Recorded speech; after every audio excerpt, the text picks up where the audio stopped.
నమస్కారమండి. భగవద్గీత దివ్య జ్ఞానయాత్రలోకి మీ అందరికీ సాదర స్వాగతం. మనం గతంలో 2వ అధ్యాయమైన సాంఖ్యయోగం గురించి, ఆత్మ యొక్క నిత్యత గురించి ఎంతో చక్కగా తెలుసుకున్నాం కదా.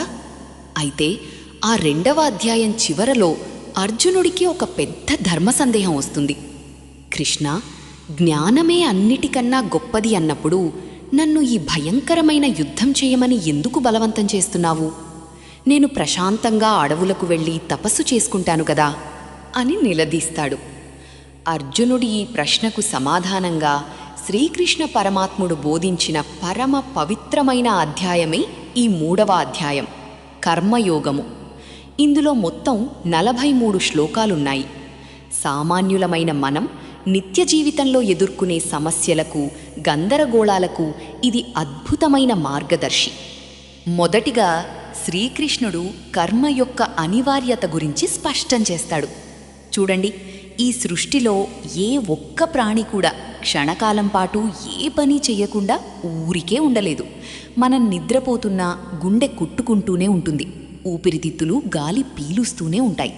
మన ప్రకృతిలోని సత్వ, రజో, తమో గుణాలు మన చేత నిరంతరం ఏదో ఒక పని చెయ్యిస్తూనే ఉంటాయి. కేవలం బాహ్యంగా పనులన్నీ మానేసి కళ్ళు మూసుకుని కూర్చున్నంత మాత్రాన ఎవ్వరూ సన్యాసైపోలేరు. మనసులో కోరికలు పెట్టుకుని చేతులతో పని మానేస్తే అది మోసమే అవుతుంది. మన శరీర ధర్మం సాగాలన్నా, సమాజం నడవాలన్నా ఏదో ఒక కర్మ చేయక తప్పదు. కాబట్టి పనులను వదిలేయడం ముఖ్యం కాదు, వాటిని సరైన పద్ధతిలో చేయడమే ముఖ్యం. అయితే ఆ సరైన పద్ధతి ఏమిటి?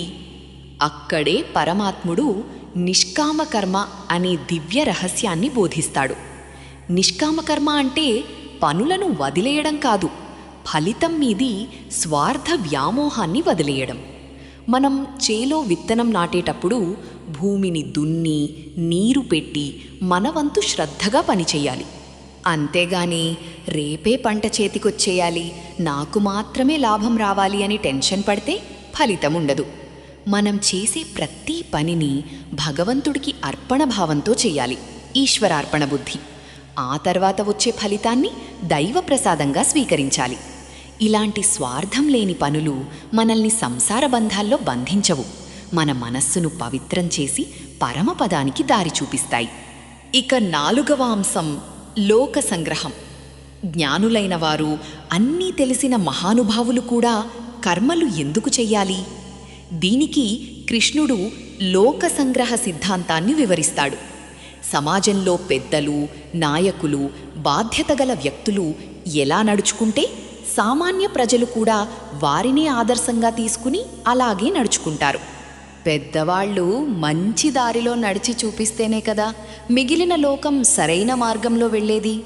కాబట్టి సమాజ హితం కోసం, లోకానికి ఆదర్శంగా నిలవడం కోసం ప్రతి ఒక్కరూ తమ కర్తవ్యాన్ని నిర్వహించాల్సిందే. చివరగా అధ్యాయం ముగింపులో అర్జునుడు ఒక మానసిక సత్యాన్ని అడుగుతాడు. కృష్ణ, మనుషులకు పాపం చేయాలని లేకపోయినా ఏదో బలవంతంగా లాగినట్లు ఎందుకు తప్పులు చేస్తారు అని. దానికి శ్రీకృష్ణుడు మన అసలైన అంతర్గత శత్రువును బయటపెడతాడు. మన శత్రువు బయటెక్కడో లేడు, మన లోపలే ఉన్నాడు.